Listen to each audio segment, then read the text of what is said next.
Alright, I'm going to give you 5 tips that will help you stay alive on a motorcycle. Tip number 1, when you're around a bunch of traffic, have your thumb on the horn button. Because when you beep the horn, somebody that's coming into your lane will almost always go right back to their lane or wherever they were. 2, don't speed through intersections. That's the dumbest thing, and I see guys doing it all the time. When you speed through an intersection, you risk the person who's turning, boom, hitting them. That happens way too much. That's like one of the biggest motorcycle accidents that happens. 3, when you want to learn how to go around corners and you want to like up your speed and you're leaning and stuff, try to find a corner to do that on. Don't do it where there's parked cars and traffic and curbs. Try to find a nice smooth curve that doesn't have a curb around it if possible, where there's a little runoff area, and then you can just keep your speed going up and leaning more and more, because it'll be a lot safer than doing it around traffic. 4, you got to learn how to counter steer, because it's the only way you can turn a motorcycle quick. It's like if I'm going straight and I want to turn left, I put the handlebars to the right, or like nudge them to the right, and that kind of throws the bike like that, and it's the only way to turn a motorcycle quick. So you might want to like do a little research about counter steering. And number 5, maybe the most important thing, is to learn to use the front brake. If you're not good at the front brake, you're going to run into something. I've seen that all too many times, where a person, they have to stop, they hit the back brake, and they skid the back tire right into the object that they don't want to hit.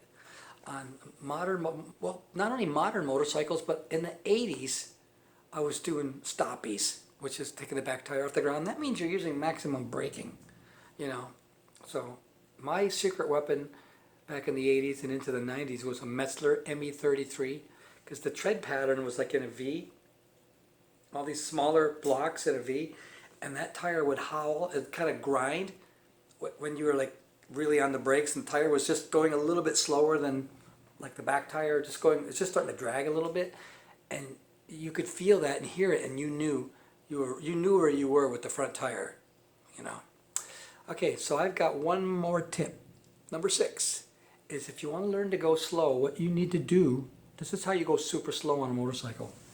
Hold the back brake a little bit, slip the clutch, modulate the throttle, and you can go super slow speeds. And the reason that is because the motor's spinning a little bit faster, and you're using your motor as a gyroscope. And that's how you can make a motorcycle go super slow. I never wanted to be that guy who was wobbling around, dragging their legs when they stopped and taking off like that. I always wanted to ride a very specific way. And, you know, learning how to use that clutch and the back brake means you could go really slow. And a motorcycle clutch, I mean, my God, you can change it in like 20, 30 minutes. You know, I mean, you wouldn't want to be slipping the clutch all the time, but when you need to go slow, a little bit of clutch slipping is cool. So that's my 5 + 1 tips to help you stay alive. You know, I always look at it this way. If somebody wants to ride a motorcycle, I want to get a motorcycle, I ask them, can you take a bicycle, go really fast, and then go left or right fast enough to make the tires slide? Are you confident enough to do that? And if the answer is no, why do you want to get a motorcycle? You got to have if you don't have confidence and you don't learn how to use it properly, you could end up a statistic. Especially today, people are crazy. When I used to ride in the 80s and into the 90s, it was so much nicer. You know, that's what made me get rid of a motorcycle in the 2000s, because it just wasn't fun, because people are nuts. Loco. Then you got people driving around with no helmet. Loud pipes save lives. Well, so does a helmet. Anyway, I hope these tips help you, and ride safe. Peace.